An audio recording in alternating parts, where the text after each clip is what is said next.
And welcome to the Fantasy Cheat Sheet brought to you by Going2 Live. Hit the button, Jamie.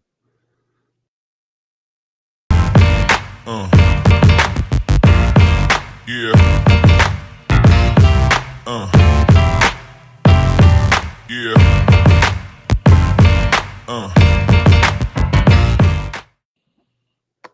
Every Tuesday, right on time, every single time. It is myself, the Network One, aka Reggie. We got Jamie. Jamie, tell them how you're feeling today.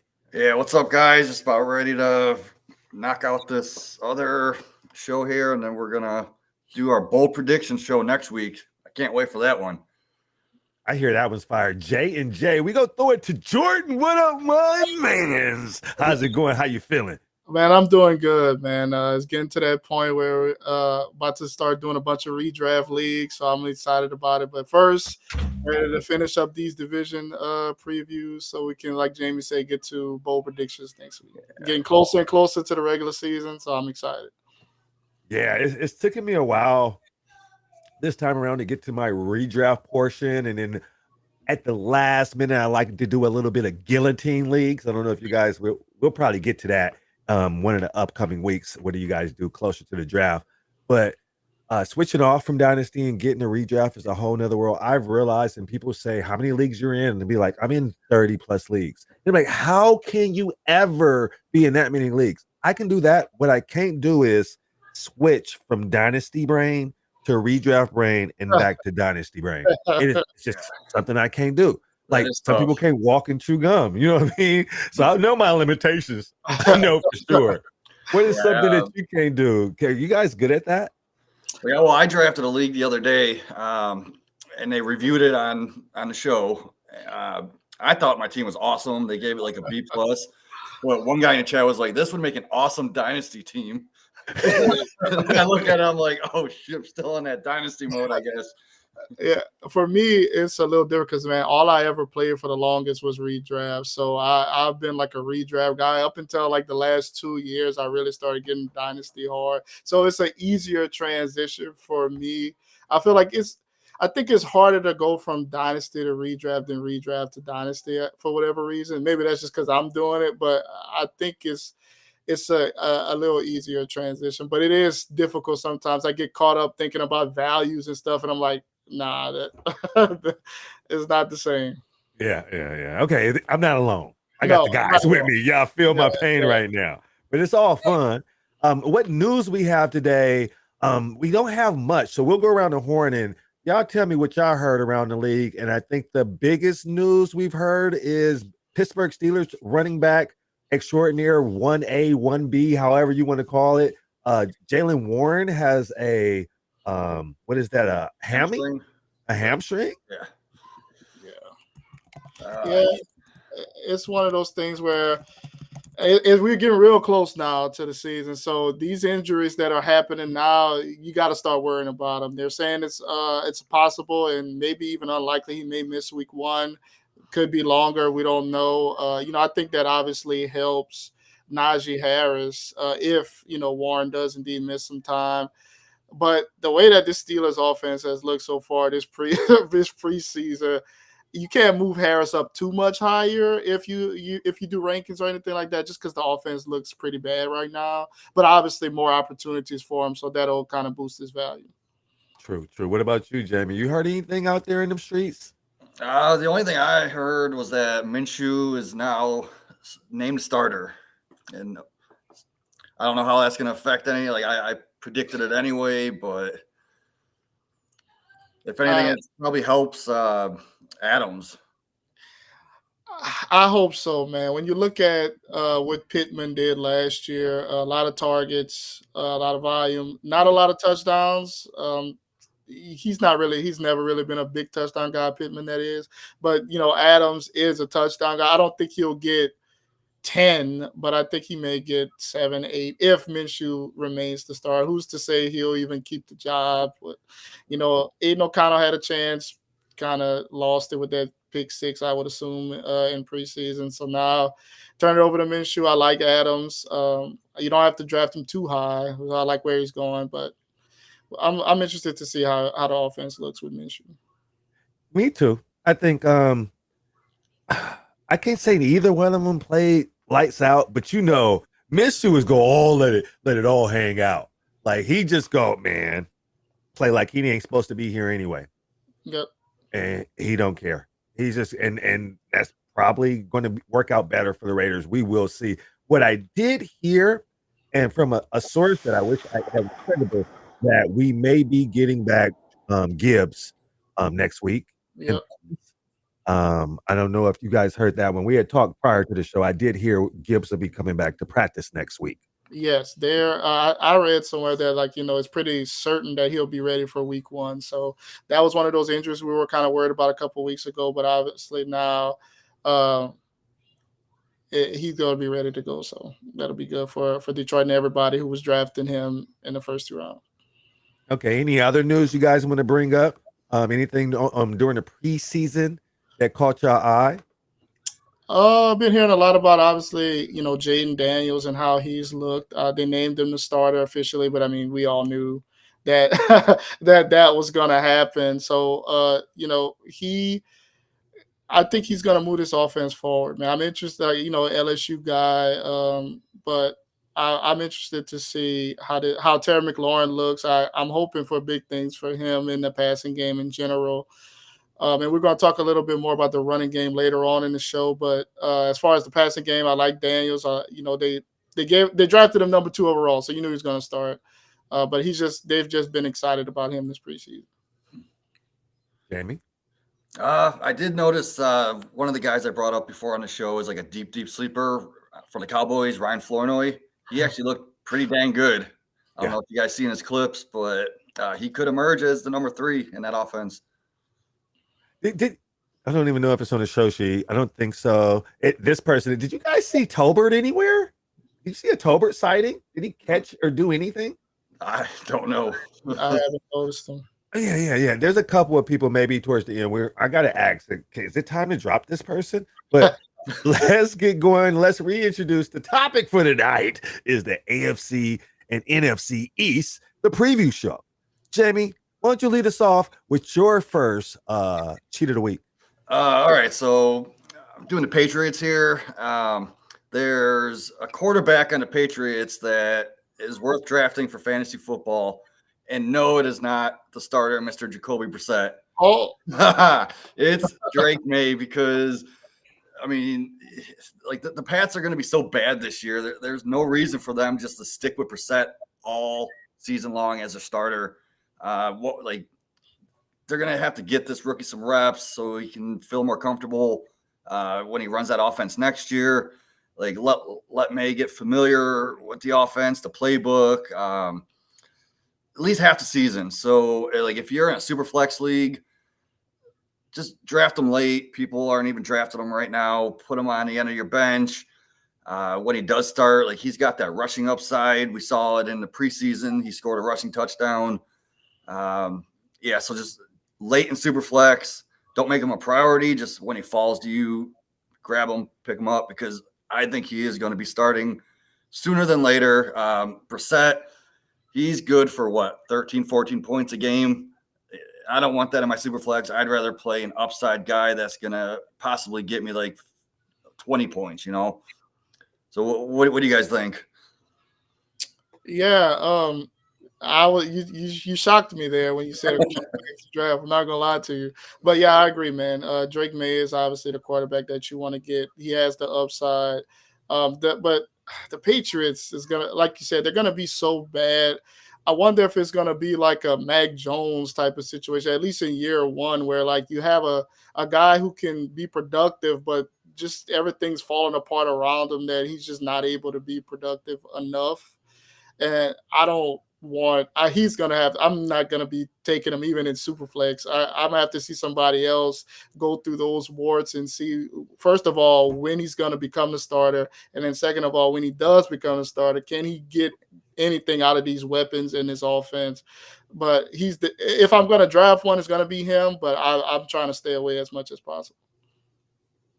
And for how I see it in Dynasty is different, but this redraft season, I will not have a single quarterback on the Patriots on any of my redraft teams. I would have to check. I think up to date, I don't. I don't even think I own redraft. I'm only rostering Ramondre Stevenson and Hunter Henry may get some play in my ride, depending on the league settings, and nobody else. This offense is going to have a hard time putting points on the board. I think I like a lot of the talent they have. They're young. They will gel. It's just I just don't want no parts in redraft. That kind of segue into what you were gonna ask, Jamie. Yeah, so that brings up my point. So besides Stevenson, we all know he's going to be on everyone's rosters. But is there anyone else in that Patriots offense worth drafting? Kind of not really. You alluded to it. It's definitely Hunter Henry, but it's late in drafts. You don't want him to be your number one.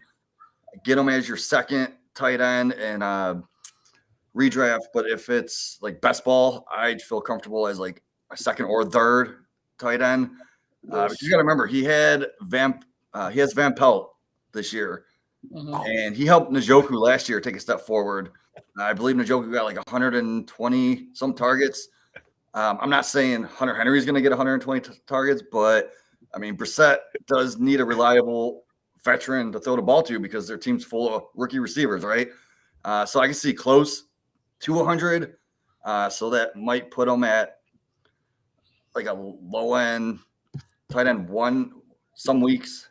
But I can see him finishing him like right outside the top 12 this year. If he at least gets like 5 to 6 targets per game, even though the offense is pretty bad, like he could be a plug and play option. What do you guys think, Jordan? Yeah, I agree. The two that I would definitely draft is Hunter Henry and Ramondre. I'm intrigued by Pop Douglas, depending on the league, very late in the draft. I'm intrigued by him. You know, Jalen Polk has opened some eyes as well. Polk is more of a dynasty, obviously, player that you want to get. But I'm not looking to, before a draft, saying I got to get Pop or I got to get Polk. I'm really not saying that for any of these players, but if the values are right for Henry and Stevenson, I'll have no problems taking them. The other guys, more speculative, just to see, because somebody's going to do something in that offense. And so you just have a piece of it at the right price. Yeah, I just had like a heart attack because I do that once a show where I bring something up later in the show sheet, and I do it at least once a week. So, but sorry about that, Jamie. But I did not feel this way until seeing. I am shaky on Stevenson now, but I will grab some Pop Douglas, and knowing how other people feel about him in a full point PPR. Maybe I can see a world where I can get a week or two playable weeks out of him, but thanks for saying that too. But I didn't always feel this way. Just after seeing it, it's like I'm starting to get a little scared for Ramondre. Yeah, Ramondre Stevenson did not. He was injured last year. Like I'm worried a little bit. I feel the same way about. I feel the same way about it. They use Zeke way more than I like to, and then, like you said, he was hurt, but he has Antonio Gibson behind him this year, so I feel like it's more. This is his time. If he doesn't do it, they obviously signed him to an extension, I believe, in the offseason, so they invested something in him. He's going to have an opportunity. It's just a matter of whether he'll take advantage or not. All right, we can roll right into your next pick, Jordan. Yeah, we're staying in the NFC East with the Jets. Breece Hall, stud, Garrett Wilson, stud. But it's like, who else is in the passing game for the Jets? Somebody else is going to have to get some of the work. And there's two guys that I want to kind of just bring up because one has had a productive past, but just marred by injury, and the other has been kind of under the radar, producing at a decent level for where you can get them. So, and that's Mike Williams and Tyler Conklin, two guys who just from being in the offense with Aaron Rodgers as the quarterback is going to have opportunities, scoring opportunities. Obviously, Mike Williams, when he was healthy with the Chargers, which was rare, but when he when he actually was healthy, he put up numbers. Conklin, I kind of mentioned him a couple of weeks ago, so you guys know how I feel about him. Good value as like a second tight end or, a very, very late tight end. Put up 600 yards last year. Touchdown opportunities were low because Zach Wilson was his quarterback and others. So you insert Rodgers. He may have more red zone opportunities. Garrett Wilson may be double covered in some games, leaving Mike Williams with opportunities. So I like both of these guys. You don't have to invest a lot in either one of them. The number 2 receiver in the Aaron Rodgers offense has typically been productive. Alan Lazard was decent a couple years ago in Green Bay. So if Mike Williams can stay upright, stay healthy, I like what you can get from those 2 pass catchers in the Jets offense. Yeah, for sure. Like I found myself kind of staring at Mike Williams a few times in a best ball league, and I pushed the button on him a few times. So I do like that call. Conklin, I came around on him because he is consistent. He's going to put up numbers. He's going to get those touchdowns. So I actually been targeting him over the guy I talked about, Hunter Henry, which I love. So yeah, good call on Conklin. Myself, I think that Jets offense is going to run at a slow pace, and they have a good defense. So all these players will have great efficiency with Aaron Rodgers. It feels like in a lot of ways, Mike Williams is the kind of wide receiver that will shine if healthy with Aaron Rodgers, side by side with Garrett Wilson. And Tyler Conklin is going to get a lot of volume. And you know what that means. Points for fantasy, at least some kind of really good, consistent floor week to week. Yeah, the problem with Williams is that he just has to stay healthy, and I don't know that for certain. I don't know if that'll be the year, but it's a very low risk pick. I mean, he'll be your wide receiver 4 on a team, maybe even for some people who go heavy receiver, your wide receiver 5. So minimal investment in it, but some potential upside.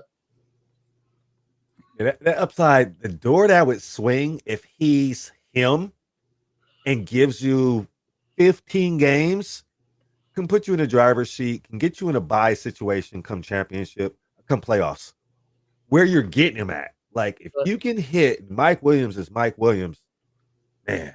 I'll say this. If Mike Williams comes out the gate hitting, firing on all cylinders, trade him before he gets hurt. Yeah. Yes, that is a definite. I wish I could name somebody that comes to mind. We're also going to stay in AFC East, and we're going to get to these Dolphins. And my thing is what I'm noticing about them. We've been spoiled.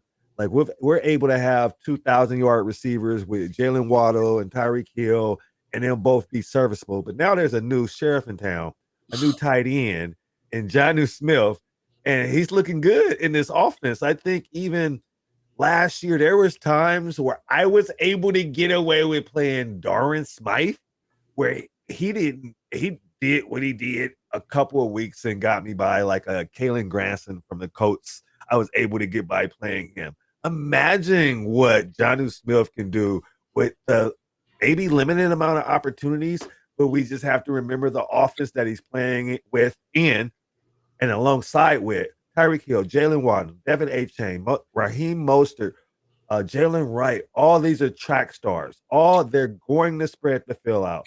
And he's no powder puff himself. He has shown us he's going to not get a lot of volume, but there's going to be chances for him to be had. What do you guys think about that with Jonnu Smith on the Dolphins now? Go ahead, Jim. I mean, he fits the bill because, I mean, that team, they're fast, they're athletic, and that's what Jonnu Smith is. Like, he's an athletic tight end. We saw him last year.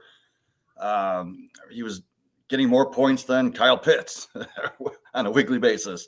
So, yeah, I mean, there's going to be points to have. I just remember when Mike Gesicki was on the Dolphins, he didn't do too well. So that kind of scares me a little bit from Jonnu. But I mean, he's so late. Like he's going later than the guys we previously talked about, like Conklin, Henry.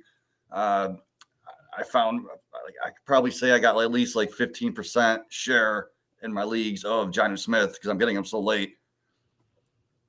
I'm worried about Jonnu Smith. This is his fourth team, I believe, two of which was with Arthur Smith as the offensive coordinator. And in those two stints, he played well.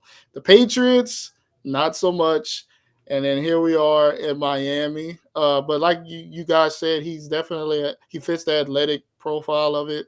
It's just with the track stars on the team, it's like sometimes they forget about the tight end over the middle. So I'm not excited about him, but I do think that he'll have a game or two where you're like, man, that's what Jonnu Smith, like, so for some people who are kind of, that's what Jonnu Smith is. Yeah, he'll remind some people, he's still in the league and still able to produce. Yeah, I think there'll be some highlights, and then just that offense. Just think what they're going to be able to, like. He's going to be playing H-back. He's going to motion out. They're going to make it's going to be some. That offense just pretty on just how it runs. They don't have a defense. They have. I mean, they have a bunch of guys injured, man. Yeah, that's what I meant. Thank you for It's just the injuries they're coming back from. What is that? Bradley Chubb. Yep. The Jalen Phillips. Yep. Jalen. They're edges. Yep. They're the ones that get to the quarterback. So they're going to have to put up points, and they know this. They're not going to be able to stop a sneeze, a burp, a poot, a nothing. It's going to be, let's see who can score the most points, and I'm here for it. Get it in your the late of your year playoff matches. Never mind. It's cold. Abort. Let's get to Jamie. Jamie, what's your next cheat of the week? Yeah, we're going over to the Bills right now. I don't understand why people are fading James Cook the way they are. People seem to think that like Ray Davis is going to take away snaps from Cook. I love Ray Davis. I'm taking him late in leagues. But last season, Cook only played on average like 55% of snaps. So there's still going to be snaps for Ray Davis without taking away from Cook. Cook last year only had 4 goal line touches, I believe. But he was like top 10 in carries, top 20 in targets. I just don't see that changing much. Like Cook ended last year as a top 12 running back, and I could see a similar outcome this year, like finishing like right around that top 12. Plus Ray Davis is going to getting the other 45%. So are you guys fading Cook, or do you think he's going to go down in production? I'm not fading Cook, man. I'm in. When Joe Brady took over as offensive coordinator at the end of the last season, they kind of took the ball out of Josh Allen's hands a little bit and more into the run game, relying on James Cook. Ray Davis is going to get some carries because I don't know if they want to dump everything on James Cook, and nobody really dumps everything on their running backs, on one running back anymore. So Davis is going to have some weeks where he may score a touchdown or two, but I like James Cook. I think they're going to feed off that success they had. They obviously don't have a lot of like real elite weapons. So Keon Coleman looks like he's struggling to kind of get open in preseason. So that was a guy that they wanted to rely on. Curtis Samuel maybe banged up. But so, they're going to rely on the run game. Josh Allen's going to vulture touchdowns. That's what he does. But the volume for Cook, I like it. I like this offense and the way that they can move the ball with him, kind of spearhead and everything. So, yeah, I'm in on Cook, man. I see a lot of people are out on him, but I'm not one of them. Being with Cook, most of this year I've been out, and I think that's a mistake. Even if you're fading someone, you should get a share or two when you play as much as like myself. Yeah. And I don't even think I have a single share. I have way too much shares of Ray Davis, and I'm not feeling too good about it. I don't think my worry is he won't get much goal line work, but with the aforementioned pass catchers and questions there, Keon Coleman is not getting separation, but I don't mind that as much if he can catch the ball, because that's his game, the contested catches. And I've seen like one amazing one if his feet was inbound. It might have been on practice on air, but that doesn't worry me. What worries me is Cook may catch a lot of balls, and I'm not going to capitalize on that. None. I think they will use them a lot, but just not at the goal line or in short yardage. That Ray Davis, I didn't know he was 24 years old already.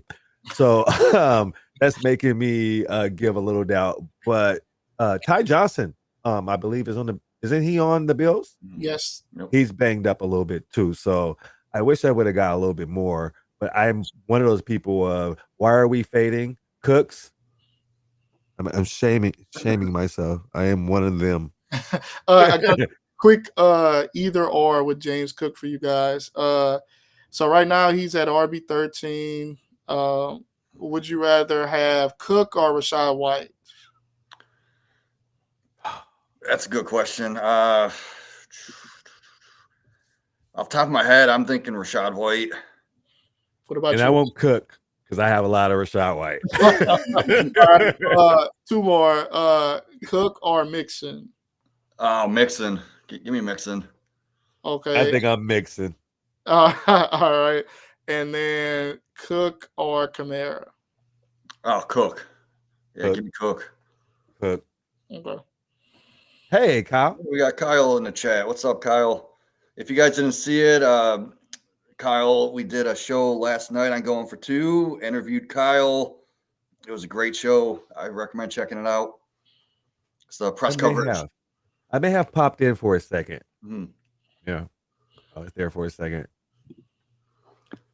So my next one for the Bills, this is going to be quick. I mean, Khalil Shakir, he's the number one receiver on the Bills. It's not Coleman, at least for this year or for the early part of the season. I believe Shakir's going in like the 12th, 13th round, maybe somewhere around wide receiver 50 to 60.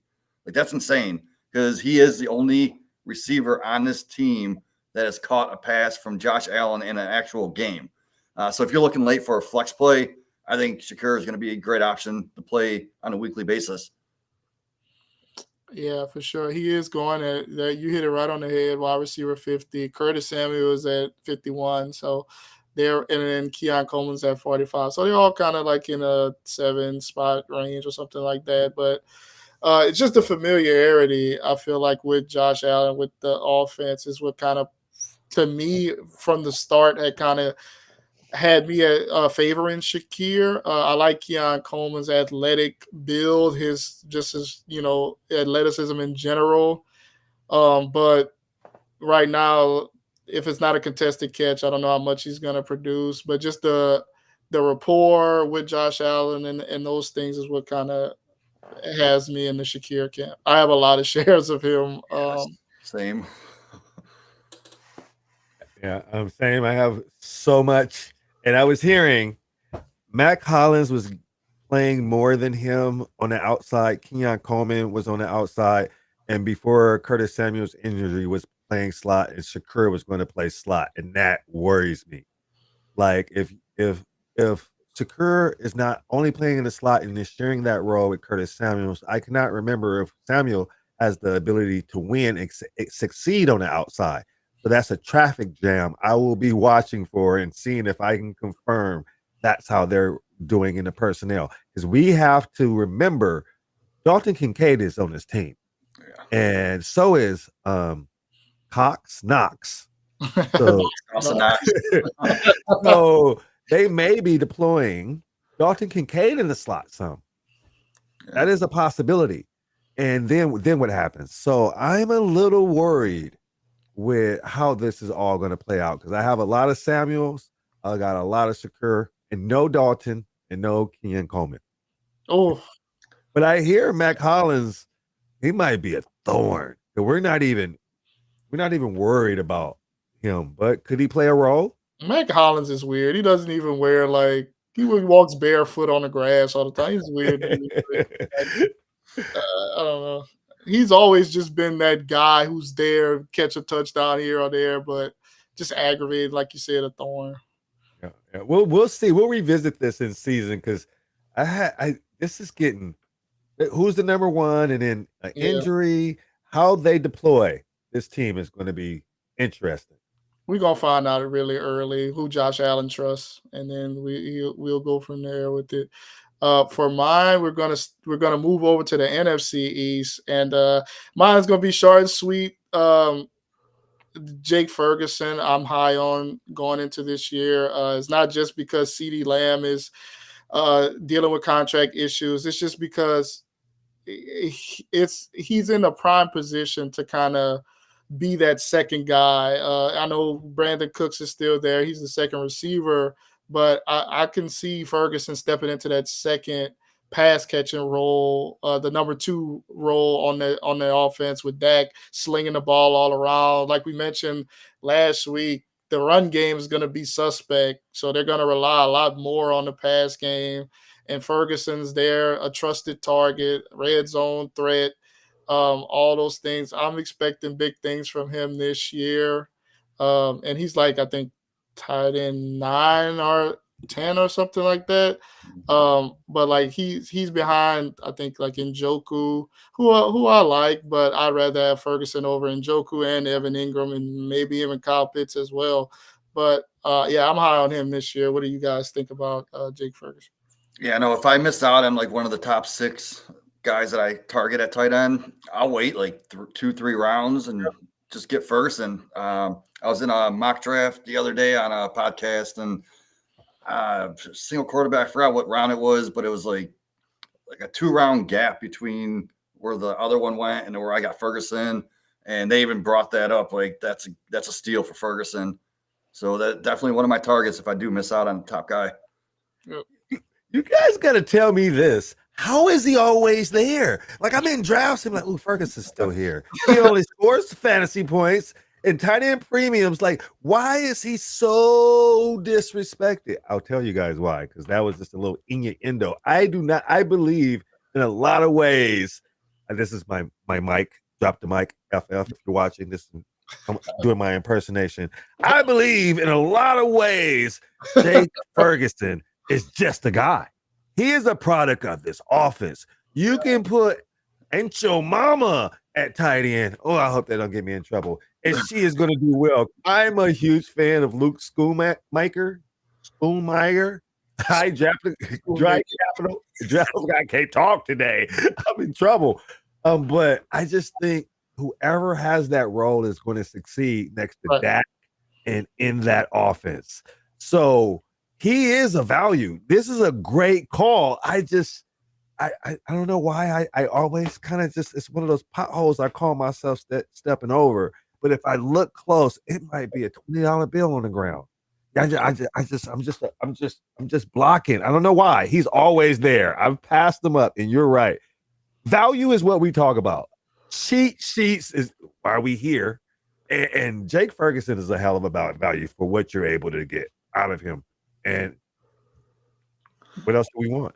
We're gonna go right into the next one. Oh, did you have something, Jordan? No, yeah, I was just gonna say, when you look at the athleticism of the other tight ends ahead of him, he is definitely further behind. When you look at Kittle and Njoku and Pitts and all that, he's not that. But like you said, it's just him having that opportunity in that offense. That's what lifts him up to me. Yeah, I mean, thank you for the translation. We've seen Schultz. You get what I'm saying. Yeah.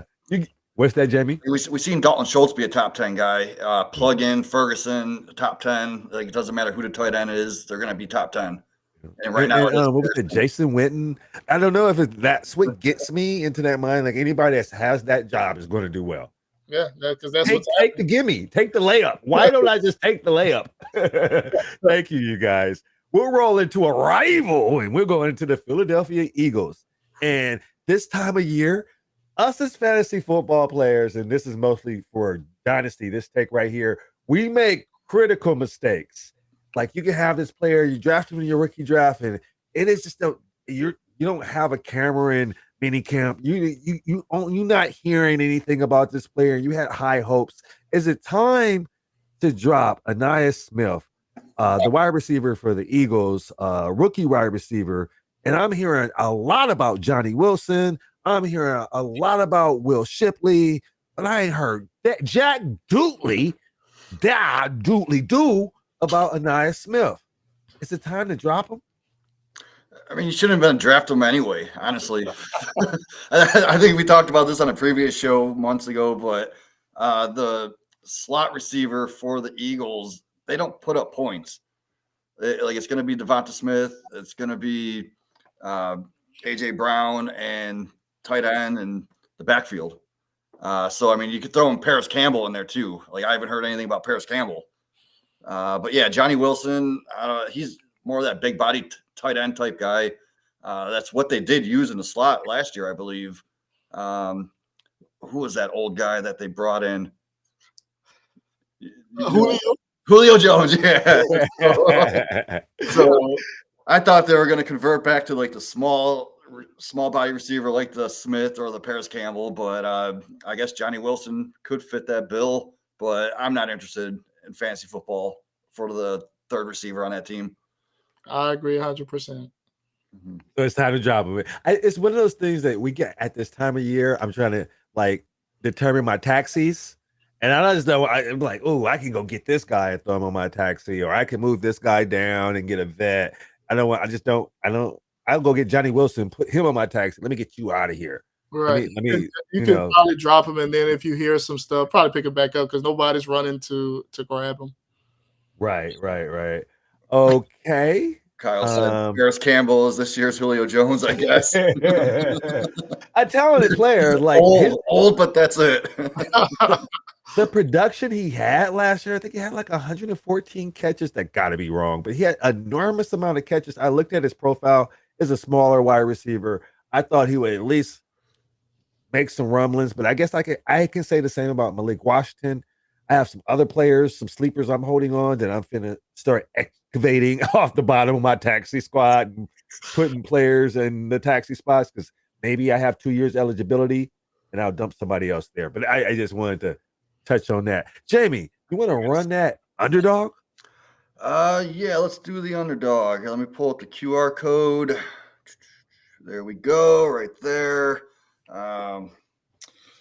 So this is the underdog read. Are you ready to take your fantasy game to the next level? Look no further than Underdog. With their sleek, user-friendly platforms, it's never been easier to draft your dream team and compete for huge cash prizes.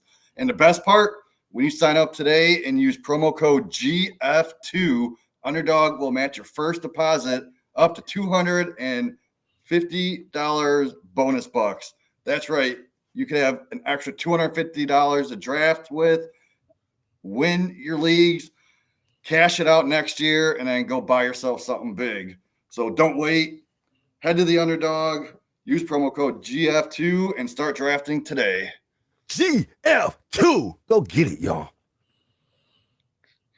Jamie, on your next cheat of the week, what do you have for us? Let's see. Okay, let me get this back up. All right, we're talking Giants real quick. Don't fade Malik Neighbors in your drafts just because he's on a bad team and has a horrible quarterback play. We've seen quarterbacks in the past produce with bad quarterbacks. He's going to be the main target. I mean, you give him 150 targets, he's going to produce great numbers. Like, there's really nobody on that team besides him. Are we worried about Wan'Dale Robinson? No. Jalen Hyatt? No. Rookie tight end? No. He's going to see huge volume. We've seen it. Like, we know this thing. What's that saying for running backs? Volume is king. Well, that's going to be true for Malik Neighbors this year. Volume is going to be king. As soon as he gets the ball in his hands, he's going to make big plays, and that's all you need to do. Make points for your fantasy team. I believe like people are right now, like they're all over Marvin Harrison, right? For good reason. But he's going like 3 rounds earlier than Malik Neighbors. Like similar talent, I think.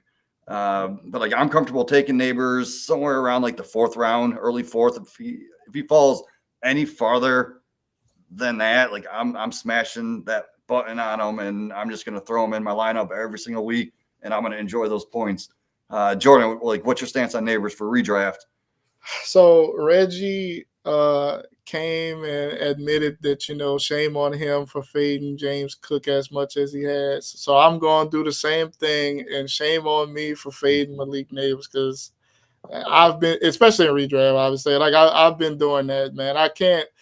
Daniel Jones scares me, like incredibly. But I was just looking at ADP and where he's going. Like in mocks and things that I've done, he's went a lot higher than what the ADP is showing. Because right now it's showing like wide receiver 24, so like right above Amari Cooper, which I would do that. But for whatever reason, it felt like around the Cooper Kupp range, Nico Collins range, he was getting taken, and I can't take him over guys like that at this point. But I do need to start getting some shares of him because he can make plays, man. Like, regardless of who's throwing the ball to him. And they've had receivers who've had good numbers with poor quarterback play. So it's possible. And if anybody's going to do it, it's going to be him. So I need to get a few shares before it's all said and done. But I had definitely been fading him so far. What about you, Reg? I've been getting them a lot in Dynasty. I just wanted to do a real quick check. I did a couple of redrafts. I have not grabbed. I want to see where I grabbed them, but I haven't grabbed any. But I'm not against it. Like we said, who are we scared of? Wan'Dale Robinson. Like I've been hearing the beat drum like today for Theo Johnson. I did not hear nothing prior till today. But of course, you're going to say, "Oh yeah, he's going to play. He's going to." There's nobody else. Where who else the camera on? Like so, yeah. I've been grabbing. I have 16% in Dynasty, and I tried to look everywhere I could of all my redrafts, and I haven't taken them in redraft yet. No, and I've did a couple. I'm not against it though. Right. I was against it at first just because, like, if I'm choosing between him and somebody who I actually like their quarterback, I'm probably going to go with them. But, I got to start looking at his individual talent compared to some of these guys, and his talent may be able to outshine some of these other guys in the same range. 4-7 and a 1 QB, and that was last week. That's really doable for me. Is that comparable to your ADP round 4-7? 4-7. It's close. So 51st overall on here. But 4-7. Damn, yeah. That's about what, 3. A 12-team league. Yeah, 1 QB though. Yeah. Yeah, and it's close enough. It's right. And I think I would do that. A Dunze 5-12 in this one, but this one was 3-2. So those are large gaps right there. Did I lose camera? We still got Mike, but my camera did something. Yeah, it looks like it's frozen. It's all right. Yeah, it's all good. To the Jamie, did you answer? Oh no, that was yours. Horrible quarterback play. Yep, I am still here. Jordan, let's move into your next one. Last one, the Commanders. We mentioned Jaden Daniels being named the starter. He's going to bring some juice to this offense, but I want to talk about the run game, which Daniels will have a part of, and I think it'll help Brian Robinson. I'm really liking Brian Robinson in this, during redraft season right now. He's not being disrespected, but he is pretty low. RB 33 right now. I'm looking at. So, I think Austin Eckler is there, but I really like Robinson to kind of take control of the job, and he's going to get most of the rushing work, the goal line opportunities with Jaden Daniels being there. I think this offense is going to be moving the ball a lot easier, more scoring opportunities. I really like Brian Robinson, particularly where you can get him a 92 overall and RB 33. Yeah, B-Rob, man, he's got to be my most owned running back in all my leagues, just from where he's going. And I feel comfortable taking him around that RB 24 range. Honestly, right. You said he's going, 33? Like, that's insane. Like, last year, I believe he had like a 60% opportunity share. And that's after coming off of like getting shot in the leg, like weeks after getting shot. Yes. Yeah. He was 12th in total touches. He was 14th in receiving yards, 25th in receptions, RB1 in yards per reception, I believe. Like all these metrics, he's like top 24, like RB22 points per game, RB14 points per opportunity, RB24 breakaway runs, RB7 and yards created per touch. I'm all over him. Like, give him to me on every single team. He's mostly my RB3, sometimes RB4, but I like him as an RB2, even like a low end RB2. That's the good thing. Like, you don't have to get him at that price, so you can get a RB2 and RB4 price range. So I like him a lot, man. I assume his ADP is going to rise a little bit. I mean, Jalen Warren was ahead of him, but with the injury, he's going to probably fall back a little bit. And then once, Jonathan Brooks, once they decide whether he's going to start the season on PUB or whatever the case may be, he's going to fall as well. So I expect Robinson to be boosted up a little bit, but he's still going to be undervalued. Yeah, I like Robinson a lot. I think when I watched him last year, I had to ask myself a couple times, who is that? Oh, that's B-Rob. Like, man, like he looked. I don't get the hate. Is it the O-line? I mean, why is another person just like Ferguson? I don't think he's just a guy though. I think he could actually be a 3-down running back. He even showed he can catch the ball a little bit last year. Yeah, he just doesn't really look explosive a lot of times for a lot, like the way that people like to see a running back. Like, he's not going to blow you away like Saquon used to look, or Breeze, Right. or anything like that. But he's solid, and I like having Daniels there, the read option, the Cliff Kingsbury offense. I like his opportunities. Yeah, I was gonna see less stacked boxes. Yeah. Yeah, my last one. This is something we don't have to spend a lot of time on, but staying in that offense, the tight end situation. Like, at first, I was on Zach Ertz, and then I was off when they, Ben Sanat, or however you pronounce his name. I apologize if I butchered it. And then so I was on him, the young guy, the young legs, blah blah blah. Zach Ertz is washed, blah blah blah. Now back hearing a lot of good things about Ertz. Like, I wouldn't be surprised if he gets the nod to start off. And Ertz was the starter over Trey McBride last season when Cliff Kingsbury was there, and he's gonna give you a 6-catch for 40-yard performance. But double digits with a tight end at that price, I feel like that's good. Sometimes tight end is so brutal that you're begging to get 10 points out of it. But yeah, right now I'm thinking it'll be Ertz until he either gets hurt or next year, or the next year when Sanaa just kind of takes over completely. But they're both going real late, so you can get some good value on them. But I guess I'm Ertz over the young guy right now. What do you guys think about the tight end situation? Man, I'm just not touching either of them right now, unless it's dynasty. I'll take Sonata, obviously, but I mean, like you said, Ertz kept McBride off the field, so Sonata's not even like close to McBride's talent. I just don't see Sonata playing that much. If Ertz does get injured, just pick up Sonata off the waiver wire, and then you can play him. But as for drafting him, I'm staying away. I like a greater late strategy, and where you can get Ertz is like robbery. Like, I got a warrant in many leagues for just sitting back, taking a Musgrave late, following that with a Henry. If it's deep, throwing an Ertz. Ertz is in the locker room is the rah-rah guy from what I hear. Like, Ertz has a chokehold on this team. We know these rookie quarterbacks love their tight ends. He is going to be in a part of this offense because he's going to help it gel. There isn't much of a offensive line to speak of there. So he's just going to catch the ball and fall down. But he's going to do that 5 or 6 times a game. And that can be once it's in the end zone. That's 13 points. Now, that won't be every week, but if he's getting you 8, 9, 10 points a week, I'll take it.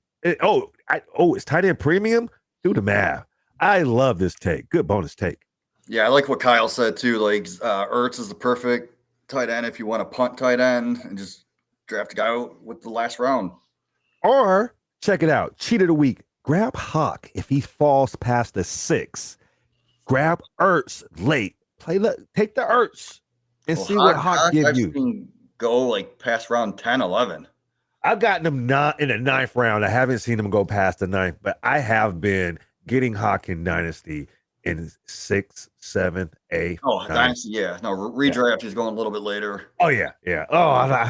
See, there you go. So maybe that's a perfect pair. Like draft Hawk and then hope Ertz last 10 weeks. And then, yeah, perfect. So did we get through everything? Yeah, we made it. All right. So we have some extra time. For the cheat of the week, we have a keep trade cut redraft version. If you guys want to partake in the chat also. So let's see. My first one. Let's go. Let's pretend it's super flex, right? These quarterbacks are going between 20 to 24-ish.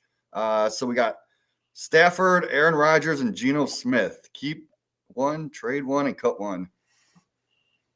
Stafford, Rodgers, and Smith.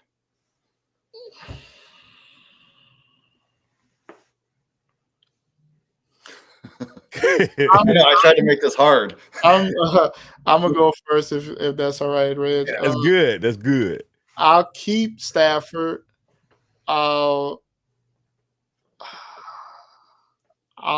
will trade Rodgers and cut Geno. And I would cut Rodgers, keep Stafford, trade Geno. Yeah, that was my toughest job. And the reason why I would cut Rodgers is his pace of play. He is going to beat you with his brain. That defense is good. They may not score a ton of points. They're not going to be in shootouts because he's going to hike the ball with 2 seconds on the clock. He's going to play the field game. He's going to be wonders for that defense on how slow he plays because they'll be able to rest, and it's already a strong defense. So that's why I would cut Rodgers. I don't think this is going to be a great Aaron Rodgers year. Kyle is right on both counts. I like that. What about you, Jamie? Did you say yours? No, I think I'm with Kyle here with the keep Stafford, trade Rodgers. I think you're going to get more value out of Rodgers than Geno as of right now. And then, cut Geno. It's tough to cut Geno, though, in that new offense. That's right. They're going to play faster. Oh, let's see. I don't know. That's a good one. Oh, that pace of play scares me. All right, so here's another one. This is also another tough one. These are some studs here. So we got CMC, Bijan, and Breece Hall. Let's see where you guys are going with this. The top three running backs. I'll go this time. Give you a second. Yeah. I am. Goodness gracious! I just see the last question affects this answer because it's still the same slow pace offense, but I like that for a running back. CMC's on the other end, more of a faster pace, but injury prone. Oh goodness! All right. I'm cutting CMC. Ooh. I'm trading one of the bees. I'm keeping the other. Just really flip a coin, man. Right. I'm going to keep Bijan, trade Breece, cut CMC. Woo! I'm keeping CMC. I am for this season. Obviously, that's what we're talking about, right? Right. Yeah, this is a redraft. Yeah, I'm keeping CMC. I am. I love me some Bijan, so I'm gonna keep Bijan and cut. I mean, I'm keeping CMC, trade Bijan, and then cutting Breece. Yeah, that's what Kyle has. I think I'm gonna trade CMC just because they can get the most value out of him. I'm going to keep Bijan and cut Brees. Yeah, Bijan has the ability to. They're not going to be able to stack that box. Their defense is suspect. So it's just like, oh, good luck with some Bijan, right? You said the Falcons defense is gonna suck. They're not going to be as bad as somebody else. We were the Commanders, Yeah. but I don't think the Falcons defense is good. Well, traded for Judon, signed Justin Simmons. Oh yeah, there you go. Yeah, it should be improved, but it was rough. It was. All right, let's move over to the receivers here. So keep trade cut. We got Pittman, Mike Evans, and Cooper Kupp. They're all going in the same range of drafts. That's easy, I think. Yeah, you first. I'm cutting Pittman. And then I am keeping Cooper Kupp and trading Mike Evans. All right, Reggie. Oh, this is a tough one. I'm trading Mike Evans. I'm keeping Cooper, cutting Pittman. Interesting. So I think I'm going to keep Mike Evans. He was top 7 last year. I think Cooper Kupp has a ton of value going on right now, so I'm going to trade him and cut Pittman. But it's funny because when I looked at the rankings, Pittman was the highest one out of all the 3 of these, and he's consensus we're cutting him, right? Yes. Yeah, even Kyle said that he's cutting Pittman, keeping Kupp, trading Evans. I could see that too. Yeah, for sure. That picture, that's frozen of Reggie is funny. Yeah, I think I should do every show like this. This will save me from myself. Like, I'll smile and just put a still frame of me looking at the camera. It should be my punishment. I could totally nail that. All right, we got time for one more, I think. Let's do a tight end here. So we got Ferguson, who we talked about earlier, Njoku, and Bowers. You can go, Rich. Can I get a repeat? So Ferguson, Njoku, and Bowers. Keep trade. Can I get a 50-50? Kyle, help me out here. No. Bowers, Njoku. Can I get a Flacco? I am going to Njoku, Bowers, and Ferguson. Ferguson. Yep. I'm going to cut Ferguson, obviously. Ooh. I'm going to trade. Oh, goodness. I'm going to trade Njoku. No. Yes, I am.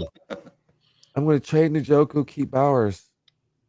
And that sounds gross. Yeah, you should be trading Bowers because you're not in redraft. You're not going to get a lot for Bowers. You keep Bowers and play the upside. That's what I'm thinking. I hate to disagree with Kyle here, but I'm going to keep Ferguson. I'm trading Njoku and I'm cutting Brock Bowers. I have no interest in the Raiders tight end right now. Yeah, I'm with Jordan. I'm going to keep Ferguson. Cut Bowers and trade Njoku. Yeah. Njoku probably has the most value right now, but it's scary with Deshaun Watson, man. and that weather, and no Flacco. No Flacco. It's a sad day when we have to be no Joe Flacco. We bear witness to it. It is a thing. It is not a meme. When the guy who's supposed to have the job had the highest guaranteed money in history at that time, it's crazy. You guys want to do one more real quick? Yeah. One thing about Watson is I remember where I was drafting him last year, and I just need to be taken outside and spanked. The gap in between where I was drafting him last year and where he goes now, it's upsetting. Yes. All right, so the final one. Let's do this.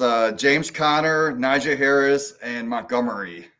Oh, Yeah, they're all going pretty much in the same area. Harris, Montgomery, and Najee, Montgomery, and James Conner. okay. well, we need to do these more often. I like these. Yeah. These are fun. You can go, Jamie. I mean, Oh, you can go, me to Jordan. go. Okay, well, Well, I'm gonna. Oh, yeah, anybody. Yeah, I'm gonna cut James Conner just because he's old. I don't think he's gonna finish the whole season. I think I'm gonna trade Najee and keep Monty. Makes sense. Makes Yeah. sense. I'm keeping Montgomery for sure. I am. I don't like.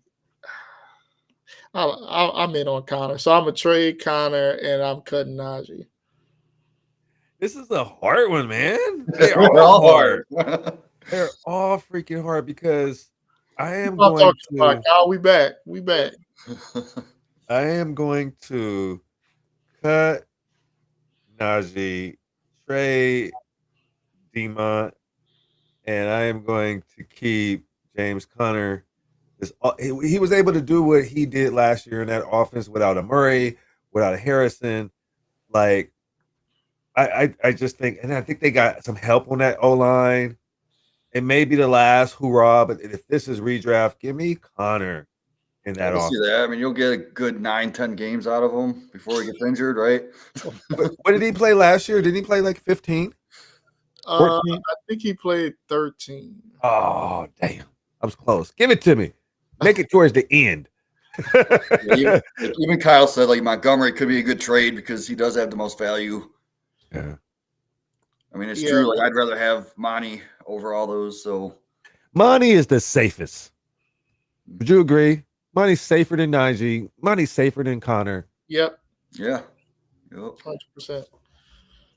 Who y'all think had? Oh, I guess Montgomery has the most upside, or is it Connor? I mean, healthy Connor. If Gibbs goes down, Yeah. Montgomery would be league winning. Yeah, because he was when Gibbs wasn't playing, I think Monty got like 70-75% of the snaps, and he was putting up like top RB numbers. It was 1 year at the end. He was a bell cow. He won me a ship. Could that last with Demont all year? Yeah, I think he built like that. Gee, this is surprising. I didn't know James Conner played double-digit games every year of his career. I didn't know that. Yeah, I would have said that was false, but I mean, Kyle, I trust him. 13, 13, 15, 13, 10, 13, 14. Yeah. Does that change your mind any, Jamie? Thank you, Kyle. I knew you was the homie. Well, yeah, it does. I'm going to trade him then. hey, put that under your hat. If you got Connor so later, you can do that. You know what I mean? Like, hey, you didn't know that James Conner played 13 games the last 4 years in a row. Don't give me that he injured. You know, how people try to convince you to take a trade and they're trying to trade. Like, why are you trading them then? Exactly. We all know that. We all know that guy. Well, I think. Do you got any more for us? I mean, if you want to do one more, I do got one in my pocket. A little bit deeper. Okay. Josh Palmer, Shaheed, and Shakur. Who? Ooh, this one.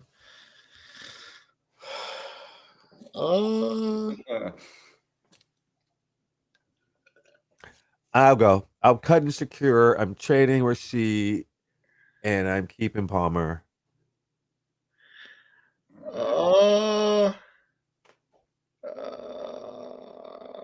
Yeah, I'd probably go with that. So you're keeping Palmer, and who you cutting?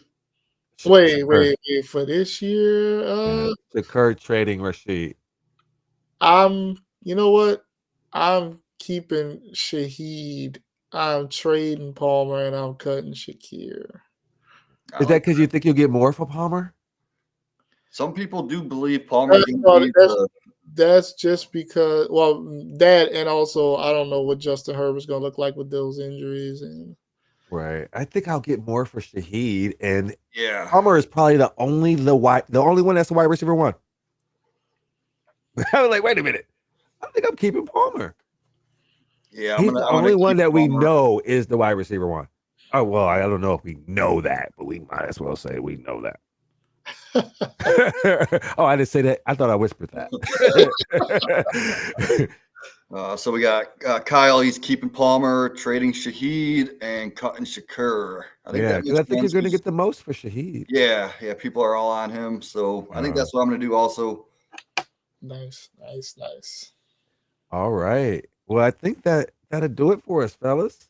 Hey, Jamie, tell them where to find you and what you got going and what you got coming up. Find me on Going for2 Cheatsheet every Tuesday. We got me and Kyle, and we have a new member named Topher.